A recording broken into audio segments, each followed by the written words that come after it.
হেমকোষৰ Braille সংস্কৰণৰ বাবে স্বাধীন প্ৰতিদিন গোষ্ঠীৰ অধ্যক্ষ জয়ন্ত বৰুৱাক ধন্যবাদ জ্ঞাপন কৰিলে ডিগবৈৰ এগৰাকী মেধাৱী দৃষ্টিহীন ছাত্ৰীয়ে। ডিব্ৰুগড় বিশ্ববিদ্যালয়ৰ পৰা অসমীয়া বিভাগত প্ৰথম বিভাগত স্নাতকোত্তৰ ডিগ্ৰী লাভ ডিগবৈৰ টিংৰাইৰ ছাত্ৰী মুন্মি গগৈৰ। জন্মৰ পিছতে মুন্মিয়ে হেৰুৱাইছিল পিতৃ মাতৃ। জেঠাইকৰ লগত থাকি অভাৱ অনাটন দুখ কষ্টৰ মাজেৰে ব্ৰেইল পদ্ধতিত পঢ়া শুনা কৰি এক সুন্দৰ নিদৰ্শন দাঙি ধৰিলে মুন্মিয়ে। ভৱিষ্যতে PhD কৰাৰ লক্ষ্য মুন্মিয়ে কি ক'লে তেওঁৰ মনৰ অনুভৱ কেনেকুৱা সেয়া আমি আপোনালোকক জনাম আমাৰ সাংবাদিক বুবু গগৈৰ সৈতে হোৱা এক আছুতীয়া জৰিয়তে।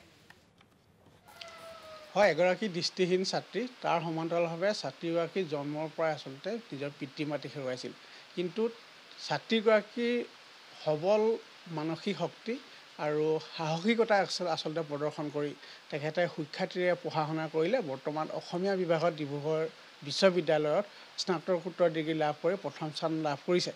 এইগৰাকী মেধাৱী ছাত্ৰী, দৃষ্টিহীন মেধাৱী ছাত্ৰীৰ ওচৰত মই বৰ্তমান আছোঁ ডিগবৈ টিংৰাই মুন্মি গগৈ লগত কিছু কথা পাতিম।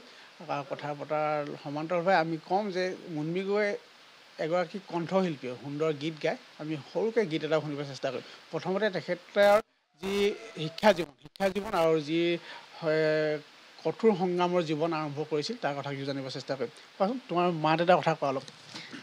সকলোকে নমস্কাৰ জনাইছোঁ।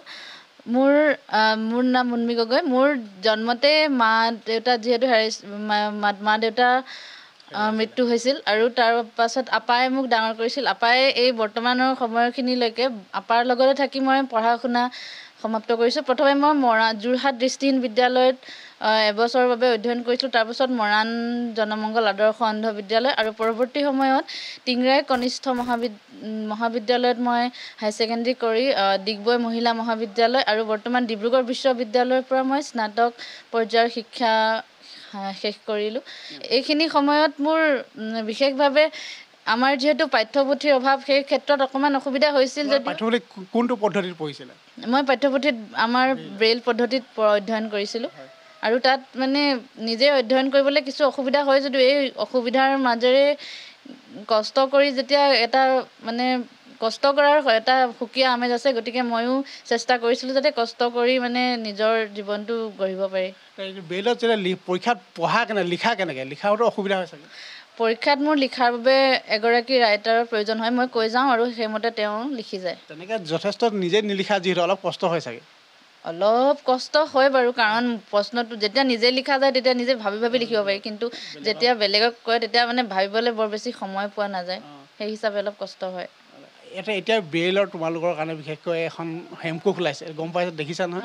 কি ক'বা, কিবা ক'বা? হেমকোষখন মই ডিব্ৰুগড় বিশ্ববিদ্যালয়ত যেতিয়া আছিলোঁ তেতিয়া মই দেখিবলৈ পাইছিলোঁ। গতিকে সেই হেমকোষ প্ৰণেতা জয়ন্ত বৰুৱা ছাৰৰ লগতে অন্যান্য তাৰ লগত জড়িত থকা সকলো ছাৰ বাইদেউ তথা অন্যান্য সকলক মই ধন্যবাদ জনাইছোঁ আমাৰ বাবে ইমান এখন বৃহৎ প্ৰয়োজনীয় গ্ৰন্থ প্ৰণয়ন কৰাৰ বাবে। হেম বৰুৱাৰ এখন শব্দকোষ, আৰু সেইখন আমাৰ নিচিনা ছাত্ৰ ছাত্ৰীয়ে হয়তো তেওঁলোকে প্ৰণয়ন নকৰা হ'লে আমি অধ্যয়নত কৰিব নোৱাৰিলোহেঁতেন। গতিকে তেওঁৰ আন্তৰিক ধন্যবাদ জ্ঞাপন কৰিছোঁ। সৰুকৈ শেষত গীত এটি চমুকৈ। অসমীয়াইৰে লালিতা পালিতা মই তুলনি আজি, অসমীৰ সন্মান সদায় ৰাখিমেই আৰু নকওঁ মই কি। এয়া বুবু গগৈৰ সৈতে সেই আছুতীয়া সাক্ষাৎকাৰ আমি আপোনালোকলৈ আগবঢ়ালোঁ।